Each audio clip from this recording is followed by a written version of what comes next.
I am Neha Kadabam and welcome to Mind Talk Inside Young Minds. In this podcast, we explore the emotional world of children and young adults in today's world. From school stress and friendships to digital pressures and self-discovery, we'll unpack it all, one conversation at a time, with experts, parents, and young voices who remind us that mental health is everyone's story.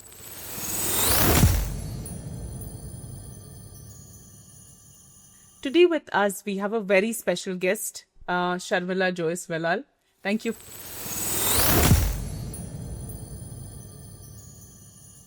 for joining us today. Thank you so much for having me. She is a founder of Ananta Academy for Special Education and has been making a difference in life of children for more than 2 decades. And it's wonderful to hear the work that you've been doing and the journey that you've embarked on. Thank you so much. Looking forward to a very interesting conversation today. Thank you for the beautiful intro. Thank you. I think conversation that I want to start off with would be neurodivergent and neurotypical. I think words that are commonly used today to, of course, accommodate inclusivity, be more kinder to people. So very commonly, oh, I'm neurodivergent. Are you neurodivergent, neurotypical? And it's commonly used.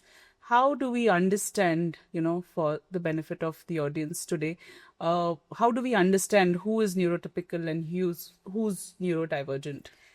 See, the reason people want to use words such as neurodiverse and neurotypical is to talk about how different the mind can be and how we need to accept a child's pattern of thinking or a child's ability to socialize or express themselves to others, right? So since we don't want everyone to be categorized as disabled, we just call them as neurodiverse. They are, in terms of brain working, they're completely different from the others. So it's called as neurodiverse and neurotypical. But what happens when we come up with these kind of terminology is that we talk about inclusion on one end and we talk about words such as neurodiverse and neurotypical, right? Where when we say neurotypical, what do you mean by typical? Again, you're isolating the one. To what? To what, right? So when we get too indulged in words and vocabulary or being sensitive, we kind of make it very difficult for a common being or a person who's in society to understand what it is that you're trying to say. It is, yeah. So if you want to explain it to a layman who has no education or anything, you don't go tell them that he's neurodiverse or neurotypical. You just say there's something different about him. Right, yeah. He needs little help in understanding, right? So let's make vocabulary easier for common man to understand rather than complicating it, right? So even in a school or colleges, which is where you want the children to interact, which is where you want the children to be out there. And for them, using words such as neurotypical and neurodiverse do become little more challenging in terms of understanding what it is that we need to be.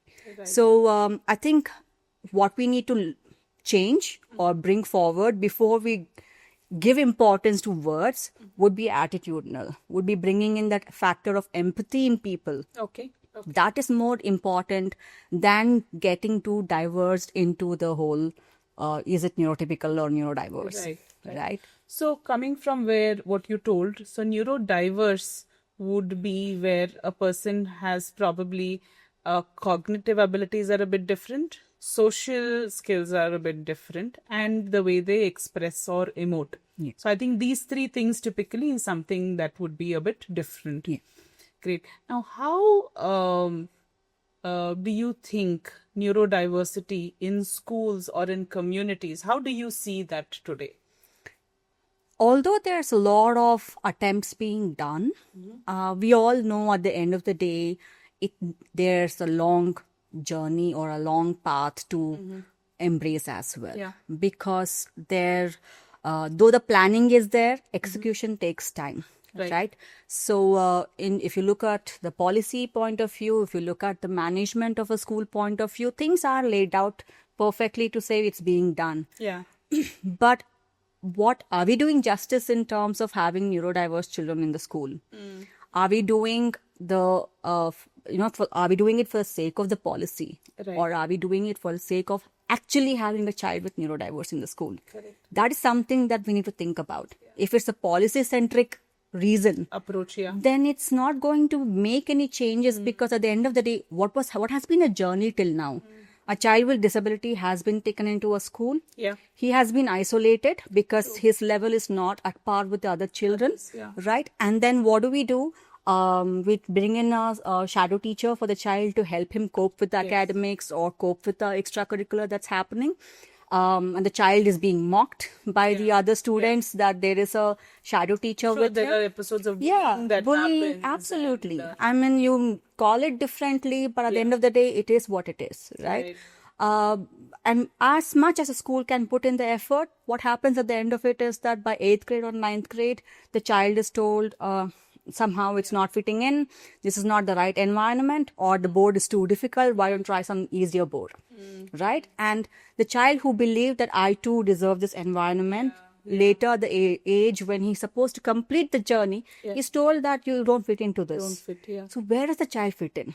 So that is why, more than the policy, the school needs to look at it as that I want to have children with disability for the sake of actually supporting, for the sake of inbuilding that empathy in my environment, and not see it as a resource, it needs more resource, or we are not equipped. Yeah. If you want reasons, you can have many reasons, but it's about the right attitude again.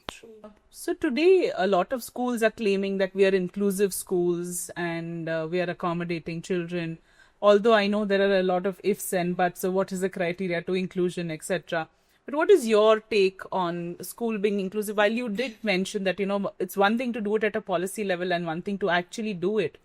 I would say definitely it's a good thing that schools at least are today intending to be an inclusive school. I think that would probably be a first step. But then how do you think neurodivergent children actually, how would it be to be in a regular school, and, what would probably be the challenges that they would face? See, I would like to answer this question both as a special educator who worked in a mainstream school, and as a founder of a special school as well. As a special educator in mainstream school, what I would feel is that in a school, it is quite difficult to have all kinds of neurodiverse children because of the student-teacher ratio. Okay. In a classroom, there are 25 is the minimum, I can say, Yeah. to maximum 40 to 50 students, and one teacher. So for them to balance the class and cater to every child's requirement, they are not superheroes. No matter how much training you provide them, at the end of the day, in that 40-minute, she has to teach as much as possible. All the 40 children. All the 40 children, make sure that they pay attention and learn, right? And in terms of forget about the learning, but to have them seated in the class becomes challenge. Correct. And we are talking about neurodiverse, but don't forget the neurotypical. They aren't that easy to manage either, right? So in terms of if you consider a mainstream school, we need to look at what are the support we can get there. So other than the fact that a shadow teacher is allowed in, again, it becomes about co-curriculars, right? Where do you place the child? How do you take them? So a school will look into managerially in terms of behavior. Am I able to sustain the child? Will I do justice? If there is behavioral issues or concerns, they will say this is not the right environment. Right. And they're rightfully so, because there are so many children and you have very little control over the whole environment because it is so vast. Yeah. Schools generally have huge space, and there are a lot of cases where unintentionally other children get hurt, and just because the child has neurodiversity, the child will be targeted, right? It happened on purpose. The school could have avoided this. These are the complaints the parents will bring up to the management, right? So as I'm saying that, I can also talk about the pros of actually how a school can manage, and that is by they have the facility, they have the structure, they have all kind of human manpower and human resources. So creating another separate section or separate space for the child to calm down is not that difficult for the school either. But now when we look at, as a founder, what I can say is that a school can only go a little bit. Yeah. They can have a child with mild disability, probably with no behavioral issue, who can sit and write their answers by themselves or who can voice out. Yeah. When I work with children who are non-verbal, who have sensory issues, who needs that quiet environment, who needs that space to have the mind to sit and do the work or complete the work, right? So I work with those kind of children, and I realized that for a child with disability, especially the ones who have severe or to the certain extent moderate as well, for them to fit into a mainstream school is challenging.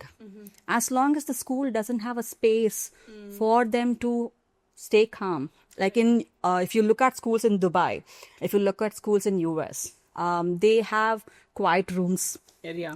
right? Yeah. Quiet room concept is so unique to our school system, so they don't even understand why quiet rooms are important.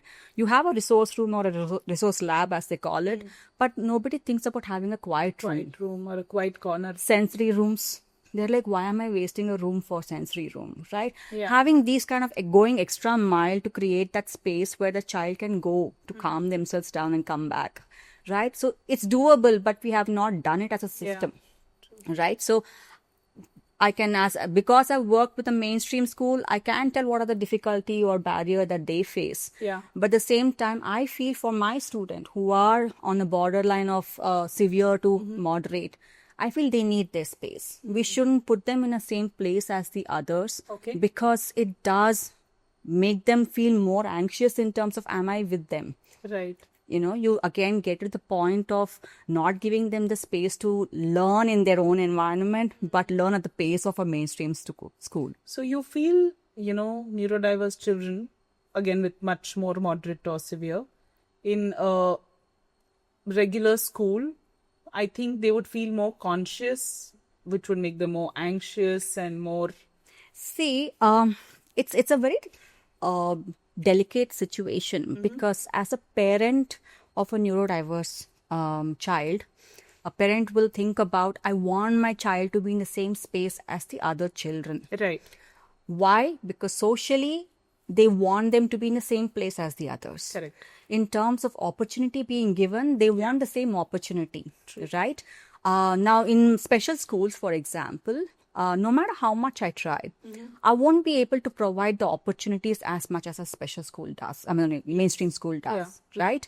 In terms of the field to play, in terms of the opportunities that they can get, I'm quite lacking because we don't have that much funding, right? Mother wants that, our parent wants that they explore more than the education. See, in terms of a larger population, where does my child fit in? But if we stop asking that question about where does my child fit in, and if we look at, I want my child to be happy, then the whole situation becomes more of, I want to provide them an environment where my child will be happy.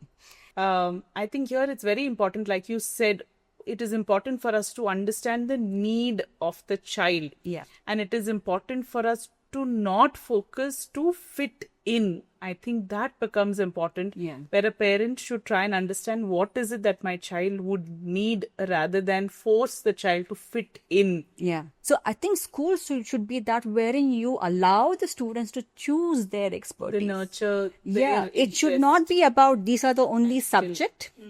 This is the only thing that you will learn in school. Interesting. Yeah. There should be a choice given. Yeah. Because what is happening is the world now is moving way ahead. Yeah. You're teaching coding, you're teaching AI in the schools, right? A problem occurs to a child. How do they solve it? Nowadays, the trend is, first thing that happens is the child breaks down. Yeah. Right? Because they don't know how to solve a problem. Right.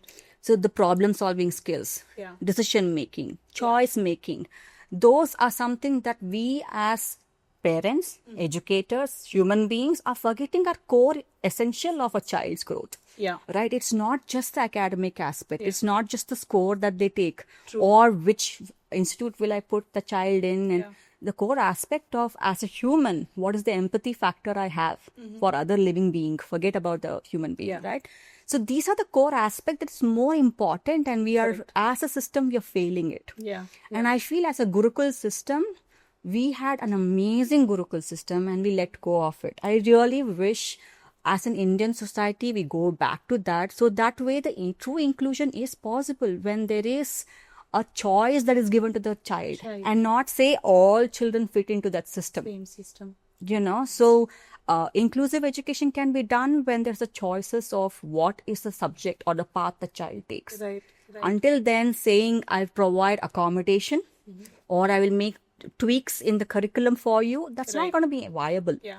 It might be viable at the younger age, but as you go higher to the main exam as such, at the end of the day, you want to put the child back into the mainstream education itself, right? So, yeah. So nice of, I think exactly what you told, how the focus has been so much on academic and acquiring new skills, keeping up to the new tech, AI and coding and robotics and all of that. And the focus is becoming more on that rather than, life skills, your social emotional learning, which actually is very, very important, because that's what is going to help a child build resilience to deal with challenges or to cope with stress. And today children are becoming very, very vulnerable very easily. Yes. Where they don't know how to, you tell them, you give me coding, you give me AI, I'm going to figure it out.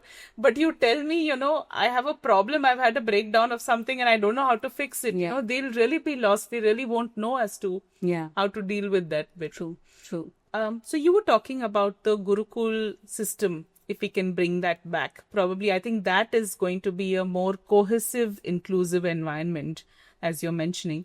So what is it that educators and school administrators and founders have to look at to make the school truly an inclusive school? When school management has this vision of holistically growing a child, True. holistically exposing the child to all factor, not only working towards the linguistic and logical aspect of the child's development, but also the spatial and the artistic way, you automatically are moving in the direction of inclusive education, because every child is included. Right. One child might not do amazing in mathematics, but he will show his level of expertise in carpentry probably, or plumbing, right? Yeah. So it's all about having right exposure in every aspect of it. So according to you, what would be a better environment where, everyone's learning in the same environment, or you think it's better to have different environments? It's again very difficult to answer that, because what is learning? What do I mean by academic growth? Each child learning is different. The children that I work with or I have in my institute would be, for them, ADL, that is activities of daily living, is far more important than teaching them ABCD, right? For me to teach them, look at both the sides before crossing the road, is far more important. So again, I come back to the same point of telling that the learning goals as such needs to be diverse for inclusion to happen. Right. So while we are focusing and discussing about the academic need, for example, in terms of picking up a skill to understanding things, we also spoke of activities of daily living. How do you think we can nurture or take care of the mental health of these children? Because I think somehow children with neurodivergency focus so much is on skill building and getting them to be independent, where somewhere I think mental health care for them or providing an emotionally safe space for them sort of becomes a sideline. Yeah. How do you think we can focus, and what do you see are the challenges that they commonly have? See, mental health aspect of it, especially when it comes to neurodiverse, may be in the home environment or the school environment or the societal aspect of it. It all starts from the home aspect of it. Okay. Yeah. For child to, it's not just the child. We can't just call a child as a single unit. Of course. It comes with the parents, comes with the grandparents, Yeah. comes with the peers or the people around it. What kind of system around it. Yes. Yeah. And it is very important that the whole ecosystem speak the same language. And that is one of the main reasons why inclusion also has been difficult, because we don't speak the same language. Right. Right? We're not on par or shouldering each other. With mental health aspect also, that is what's happening. One end, we have the current generation who wants to talk about mental health loud and clear and be very verbal about it. On the other hand, when we are not able to reach out to the ones who truly need it, Truly need, yeah. right? When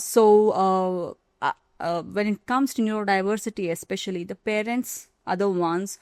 I see a lot of burnout that happens. I see a lot of constant thought process of self-doubt, Correct. this thing about worry about rejection, worry about, social isolation, to the extent that the parents don't realize they themselves are isolated. True. Right? And when you enter the mainstream school, Yeah. because they have this thing of hope of the child will fit into the mainstream Correct. school.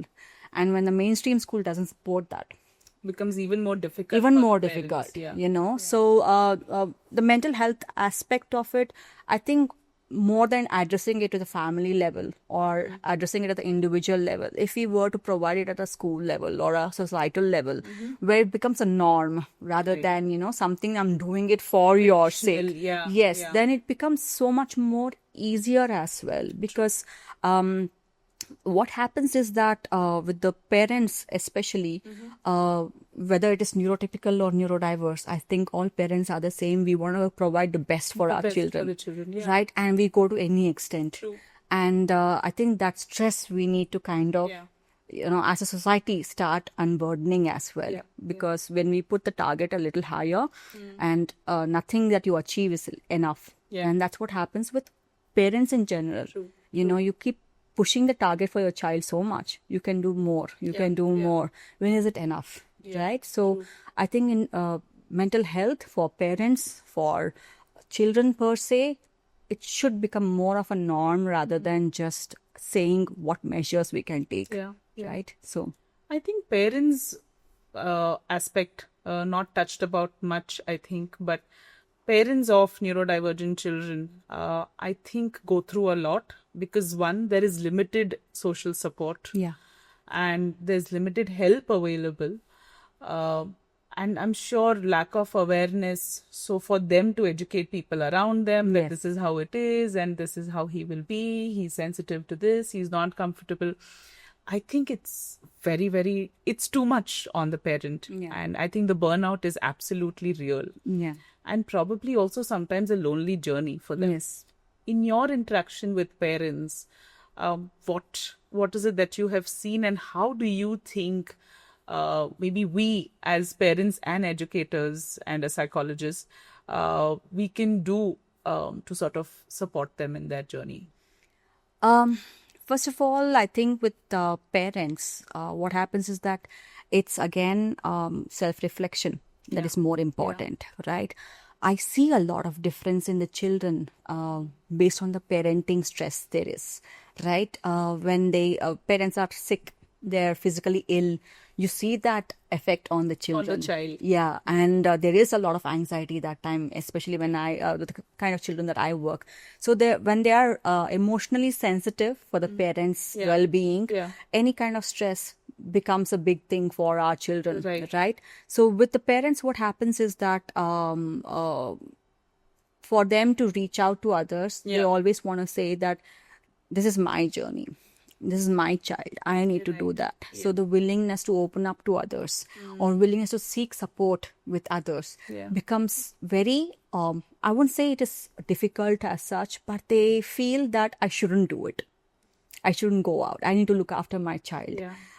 So no matter how much of support you provide them, when you ask the parent to step away from the child and have a life of their own, they get a little worried, so I think as society we need to therefore start embracing the parent with the child, and show them that it's okay, get the child, it's okay, and if the child has a temper tantrum in a social environment, don't worry, it's fine, let him take his time, So I think there the stress is, what will people think, they will be uncomfortable, then you're already worried that the child is uncomfortable, and then you're on a total guilt trip as a parent because you feel probably you've made the child uncomfortable and people around uncomfortable. Yes. And you can see in Indian culture especially, you don't really see people with a neurodiverse child getting them to social events, right? You don't really see them taking them on a trekking or family trips, right? Because of the fact that they're worried about what will society think when my child has breakdown. or it's not just the family or the friends as such. As I think as society, we kind of expect everything to be so proper Perfect, and yeah, perfect, yeah. and if you look at the era that, again, I don't know why I keep going back to the previous generation, but I think there's a lot to learn from there. yes, So yeah. there is, because if there was some child who would throw tantrum or something different, they would give them the space. They Yeah. wouldn't expect, at least the kind of grandparents I had, they were not someone who will expect, Yeah. you to be all social and bubbly all the time. Yeah. You say, I want to be at home, they would say, okay, fine. yeah, Right? yeah. So we need more of accepting nature from people around us in Yeah. terms of let the child be what they are, and not have this notion of when you go out, this is what I You expect out have of to you. do this. Yes. You have to be like this. Yes, and empathy especially is something I think as society we kind of lost out on it, because we are all so busy with our own life that sympathy is becoming more Yeah. available and readily, you can seek out for. But empathy is something that we really need to work on, and I don't think there should be a reasoning or understanding for a parent of a child with neurodiversity, right? It should be about knowing that there's a struggle and I need to just be there for them. Okay. I think very rightly said, instead of pitying on a parent, oh, you have a child with autism and that must be so difficult, it must be, I think it's important to empathize with them and, Yes. rather than pitying on them in terms of understanding how things would be from their point of view would be so much more helpful and inclusive in its own sense rather than, showing No, and having a sympathy. community, a parent should always feel that they have a community or a Yeah. village that will look after Where their they can- child. yeah.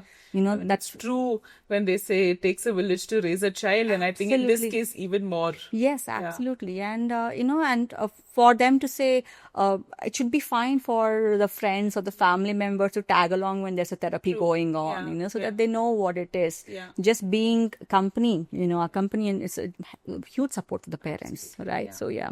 So I think also somewhere important for parents to sometimes take a back step and say it's okay and take support from, a family or extended family or friends, whoever are available, Yeah. and not feel guilty about it. I mean, Yes. it's okay for a parent to take a break and come back. Yes. This This goes for all parents. Yeah, It's not just for absolutely. Yes. especially the young parent with a new child.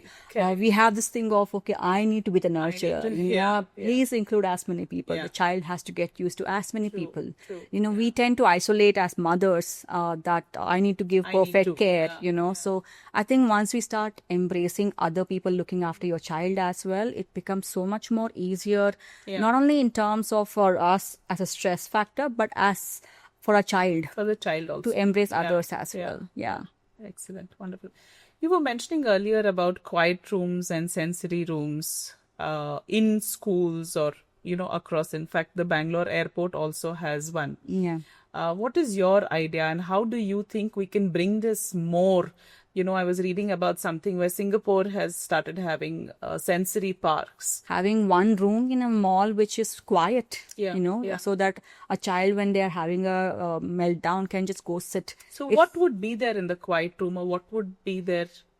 So it basically is supposed to be, as the name says, a quiet space. The walls made out of audio, what do you call, noise cancellation Yeah, boards yeah. and everything, so that the outside sound doesn't penetrate in.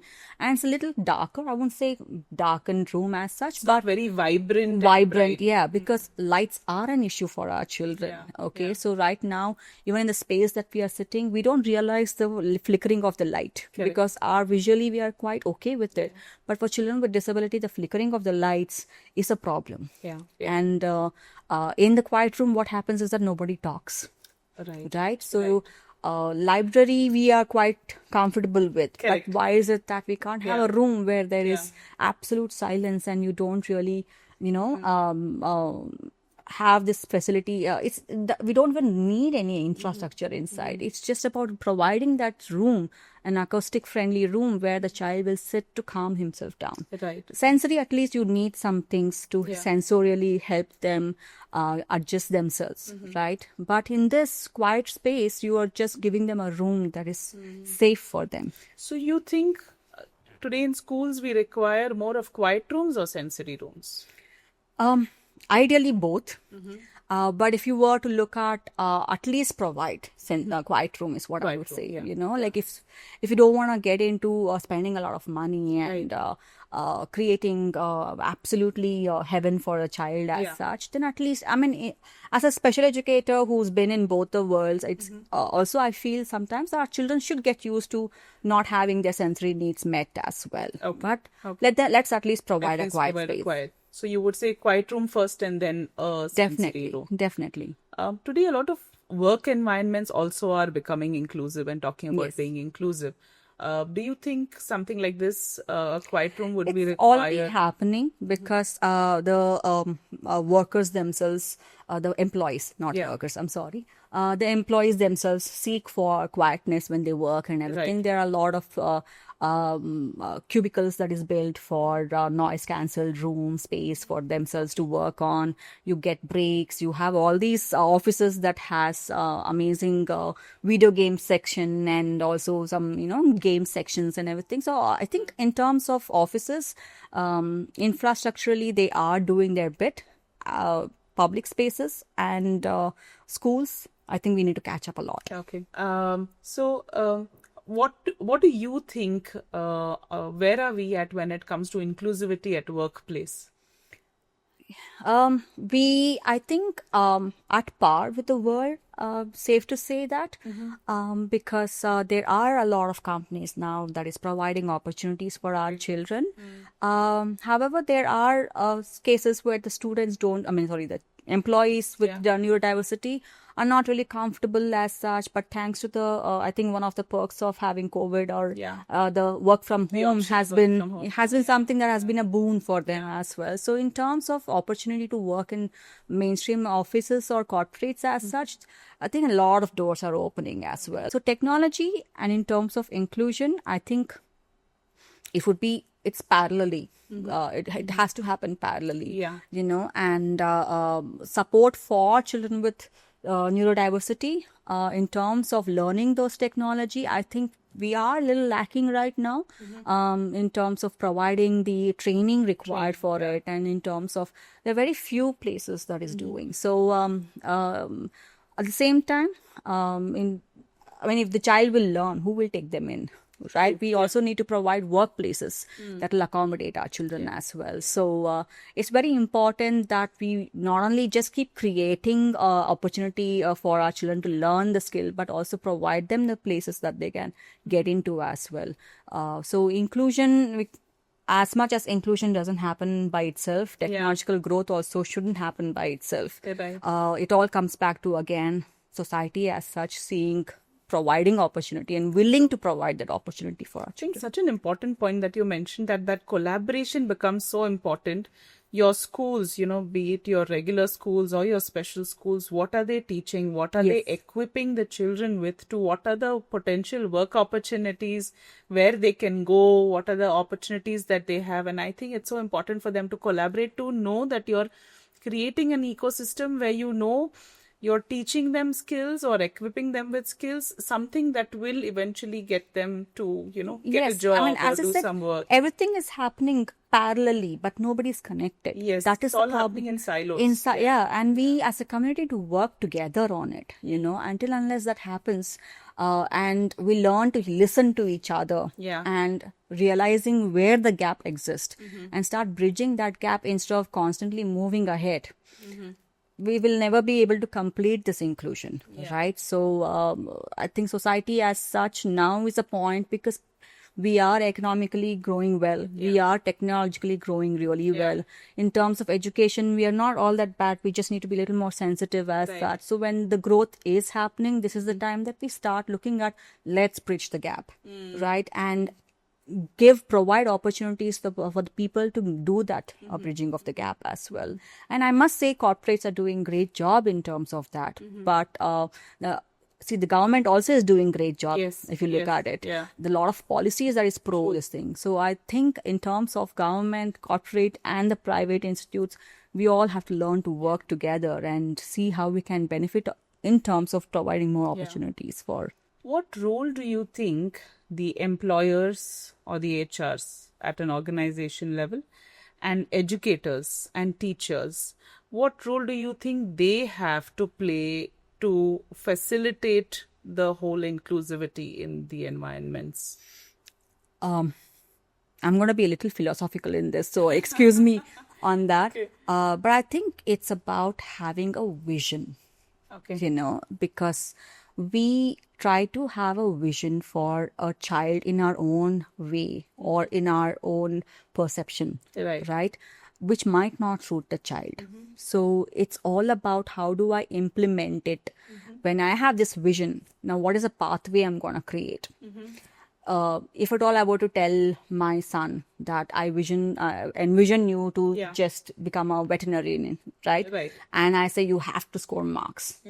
That is not good enough, Right. And if I want my child to be in veterinarian, then that he needs to be exposed to as many animals as possible and show me that he's empathetic towards Correct. it. So the steps need to be broken down to as simple as that, Yeah. right? So it's as simple as that. When you have a vision for a person, when a corporate has a vision of employing 10% of the employees as a neurodiverse, how am I going to put them into my system? How am I going to get not only to get into the training bit, but sustenance as well? Am I ready for it? Do I have enough manpower to support them? Right? We need to ask the question where the problem arises and address those problems as well, and not expect that it will somehow get by. Right? That is where we are lacking, even in terms of inclusive education. That is where we are lacking, where we have a vision, but we don't really have the steps required to reach that vision. Right? So I think the minor steps, which is more essential than the vision itself, needs to be addressed, is what I feel. Interesting. Yeah. I think then for a common man, okay, now for example, there is a child who is neurodivergent and is there in my classroom. How do you think children, the other children in the class, how should they be? Because I think even for them, sometimes they don't intend to harm the child or tease the child or bully the child, but it's just lack of awareness. They don't know how to Yes. sort of help or support that child or support a colleague who's probably neurodivergent. So I know there's a long way we need to go when it comes to awareness in terms of how do we support. But how do you think we can really build that awareness further? That would probably happen when we realize the pace is different for each of us, right? And the expectation also needs to be different thereby. The teachers name calling the student and picking the student, saying, since you can't do this. So while we did speak about what educators and employers can do, how do you think as layman, because in a class, it's not like children don't want to support or help a child who's neurodivergent, but they probably don't know of where to draw the boundary, how much to support, when to let the child be. Or even in a working space, sometimes people don't know how to support someone who's neurodivergent. So how do you think, I know clearly one point is there is lack of awareness of how to support someone and what can be done.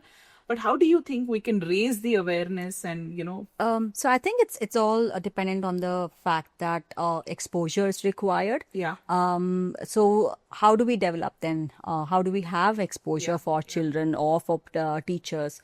I think it's very important as schools or as higher education, we indulge more in creating a communal events or be part of, like recently Goa government, for example, they have been doing Purple Fest for a long time, where the entire community comes together, and kind of supports children with neurodiversity in terms of cultural programs, right? So we need to start looking at children or adult with neurodiversity at a platform where everyone recognizes their strength and not just see their disability, right? So as a school, you need to host some event where it's not just for your school, but for people with others. Same thing with the corporates as well. Create a competition or events where the public gets to see not just the weakness aspect of it, but also the strength of our neurodiverse individuals, right? So as community, we need to start seeing them. They need to be more visible. They need to be interactive in the society as well. And as a parent of neurodiverse individual as well, we also have to see how else we can get them more in public view or in public events as such. So So I think important that visibility is there in the mainstream. Yes. Where it could be an event or it could be a fest or a competition or anything. But I think that visibility is sort of, yeah, I think, because I think while, there is special school or, separate child development centers for children to go through training and all of that. But I think, in the inclusive school, the exposure of neurodivergent children is only very, very limited. Yes. And they don't see the moderate to severe children with severe, Absolutely. Absolutely. neurodivergence. So then it sort of becomes as to where do they get that sort of an exposure? Absolutely. And that's why it becomes very important that we consider not just the curriculum as a way to bond kids, but extracurricular as well, because that's a fun way of getting everyone together, right? So we need to have a lot more either institutes or places which encourages not just neurotypical but also neurodiverse children to learn skills, right? You have people now, again, thanks to COVID, all the people going to the individual houses, Right. but that isolates them even more, right? So I think when may it be music class or a dance class or sports, especially sports, that's been something that has been bridging to get people together, right? So all these spaces need to have more of neurodiverse children as well. Let's not target only the schools. Let's also look at other aspect, made baking classes or library or story reading class sessions. Let's have some neurotypicals and neurodiverse participating in it equally, right? So yeah. Interesting, lovely.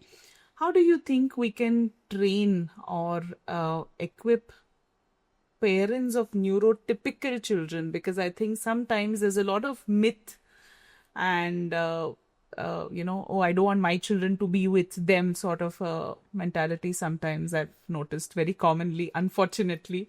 How do you think we can change that?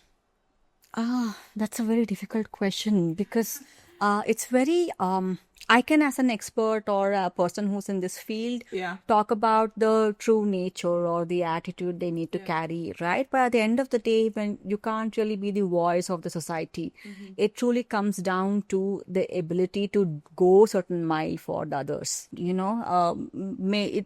especially Indians.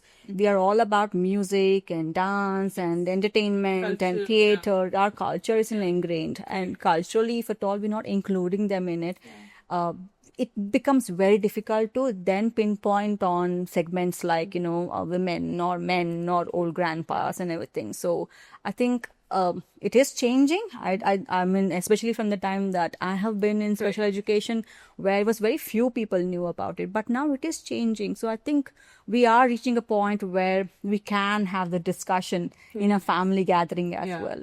Yeah. Do you think men and women approach neurodivergent differently? What is your experience been in interaction either with parents or, just overall as a community? This is, yes, it is definitely different. The way a woman handles anything that is different is much smoother than a man. Then again, I'm not isolating men. It's just they need their time. They need them to understand how to go about it. How to deal with it. How to deal with it, right? Especially when you're in the therapy segment or remediation aspect, you see more of mothers coming and you don't really see the fathers. But the ones who are there are truly committed. They are the ones who will take the time off from the work and come and, I mean, I want to address both aspects of it, where the men do struggle in terms of accepting, but there are the men who have been a supporting pillar as well. But in terms of, if you look at the family aspect of it, probably family support is there, but not the second family line, the aunts or the cousins and everyone. You don't see that happening. You don't see that family involvement where everyone is supporting the child, coming together as such. So even if you look at a number of events they go to, very few. They are not taken out for any events as such. So it is diverse still, the responses or the reactions from the family. It is difficult to navigate in terms of acceptance because the ones, it's very dicey and difficult to categorize, right? Especially when I'm working with not just the urban but also the rural and also the people from below poverty line as well. You see how each of the segment of society handles Differently. differently, and it has its own pros and cons. I mean, like, all you can do is be empathetic and be patient in terms of how they are going to reach there, and be part of them without judging them. That is Right. key, especially when it comes to the parents, giving them that freedom and giving them that, assurity that you're not there to judge them or just provide the support that is required. So, because for them also to trust in you, True. and believe that everything you say is good, not going to change. That's something I think it's very difficult to address this issue in just one segment, So this needs a whole PhD. Yeah. When it comes to younger age, when probably parents are still figuring out, or they've just discovered that, okay, my child is a bit different and his needs are different and I need to address it differently. Do you see, over time, over the last 2 decades, do you see that acceptance over things, has it improved because of awareness or reduced stigma, or do you feel it continues to be the same? What is acceptance, first of all, with the parents? Because I feel many times parents are in denial. No, my child, for example, See, I'll tell any you, parent in that. there is this child, and, my team said probably the child is showing signs of autism. They didn't even say he has autism, is showing signs of autism. We will have to work with the child and see how the child is doing and do a few assessments. And the first thing they snapped and said, no, my child only has speech delay and I only want you to fix that. My child is not autistic. He is normal child. Just that tag that Yeah. my child has autism and he is not Yeah. normal, so-called normal. Yeah. So it is challenging. It is. I mean, for any parent, if at all we Yes. were to get to know, like right now, with most children, because of the constant screen time that there is, you do see that behavioral aspect where they are over the top. The reactions for everything is over the top from the children. So there is this about. When you see a child, we will go, does the child have any disability? Why are they behaving like that? Correct. And it's so for when somebody asks like that, and people are crude around you, they are very judgmental. So when any parent hears that, you of course you don't want to handle it well. You're like, you've worked so hard towards the child not to hear that, right? So any parent would find it very hard. That's because they would be hoping the child will have great future and not the dependency on them, right? So acceptance is a challenge no matter what, and how prepared they are or how learned they are and what kind of facility you stay in. Right now, urban cities like Bangalore or Mysore and Hyderabad or whatever, you have the facility required, which will provide you the early intervention support, right? But what about the rural areas? Yeah. How do they cope with Exactly. it, right? Where mental health is, nobody knows about the M of the mental health as well, right? So, how do they handle it? For them also, it's quite a disappointment, right? Like one of the students who comes to us, the father is a tailor, right? And he, if you look at it in terms of whether he has education, he doesn't really have the education, but he understands his son thoroughly, and the way he balances his work life is so beautiful. He had to quit many places because the therapy time was getting interfered. Oh, wow. So he gets up at 4 o'clock in the morning to go get all the materials, resources required and everything. And by 5 o'clock, 6 o'clock, the child is up and he helps him bathe, gets him ready, and then right now he comes to us. But before that, he was jumping from one therapy to the other therapy. Yeah. And when the child is sleeping, because the child only listens to him and not the mother. Okay. Right? And how he manipulates or manages his time is so beautiful, right? And it's for an educated parent to reach there will take years. Yeah. So it's very difficult again to say that this is the journey they should take or this is what they should accept. For each one of them, it's a story that they have to write themselves, right? And The only hope I have for the parents is that they find it in them to trust others, to fall back on people. Yeah. Do you think, even when it comes to the acceptance bit, although you did share one story, do you think the acceptance is better in the rural than the urban, or the educated or the not so educated? Or again, it's a individual journey. It's an individual journey, and I think also depends upon the kind of family support you have as well. Right. So you live in a joint family. There again, I have seen cases where the joint family has been supportive, and there are cases where the joint family has been very discriminatory. Right. So it is a very individualized story that they have to course through in life. Yeah. But with the parents, what happens is that especially when there's a second child or an elder child being a neurotypical, the balancing becomes even more difficult. So I had one of this parent who left they were in Singapore. They left Singapore and came to Bangalore because they realized that when the child turns 20, the opportunities are much more here than in Singapore, right? So when they came here, hoping that there'll be more opportunity for their elder one, the younger one was finding the education system very taxing.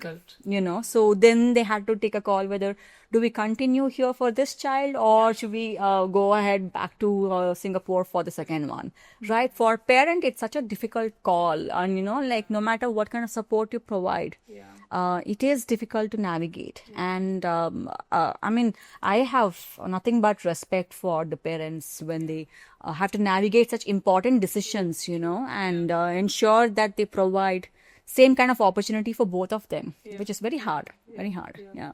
I think clearly now, obviously, a child with neurodivergent will need a lot more attendance because the needs are different. Yeah. So it's not something that you can sort of do it like an autopilot. Yes. Even in the community, right? Yeah. So sometimes I think the neurotypical child will feel, I'm not getting enough attention, or am I not important? Yes.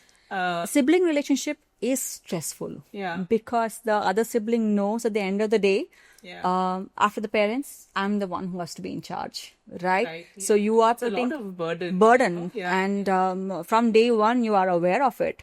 And it's a lot for them as well, and there's the expectation of understanding from get-go, right? And that's times when the child has to throw tantrum, have their own learning pace or whatever. That's all cut down because of the fact that the sibling has neurodiversity, right? So again, it's all about the family support you get as well, and the child being happy about the family support, especially the grandparents. They play a huge vital role in that system to be completed as such. And I think for parents, another important part of with the neurodivergent children growing up, the question of who after me. Yes. I think how much ever you say, let's say if there is a sibling, and, they are probably there, at least there's a hope that, okay, after us, they might take over. Yeah. But there's so many families where probably it's a single child or, and for them, I think the thing of how is my child going to manage when we are gone? Yeah. I mean, who after me especially has been a very sensitive topic to talk about, but the most real topic to talk about. Because at least now we've come to the point of where residential programs are now beginning to develop. Right? A lot of builders are getting into creating apartments assisted living and, which also have sheltered employment there. So the child feels that they're contributing and everything. Although it is one step closer to kind of providing the solution as such, it still is something that needs to be addressed in terms of legal aspect of it and in terms of, how to handle it as such. So it's very important that the parents understand that it's not just the financial or the family responsibility or who will look after the child's needs, but the legal aspect of it. Because, and it's very important thereby to get things done before, especially getting the UDID card. Yes.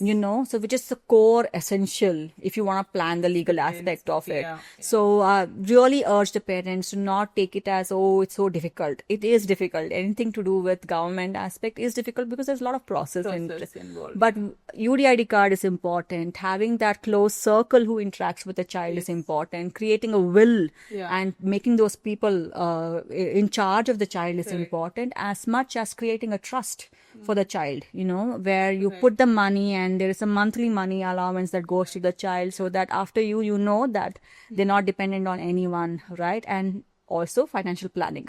True. Right? Yes. So there is a lot of things that you need to kind of, and sitting when the child is adult and planning that is not going to be a viable. Bit late. Yeah. So it's very important that as a parent of neurotypical itself, we also have to sit and do that, right? In terms of future, what is going to happen if at all we are not there for them, how are they going to survive, right? So that's something that every parent should think about, but more so with the neurodiverse children as well. Yeah. While growing up, I think obviously your physical changes are obvious and there's a lot of, puberty hits and all of that. How do you think, I know it's a difficult phase, but how do you think parents should sort of deal with that? At what age should they talk to them about it and deal with that?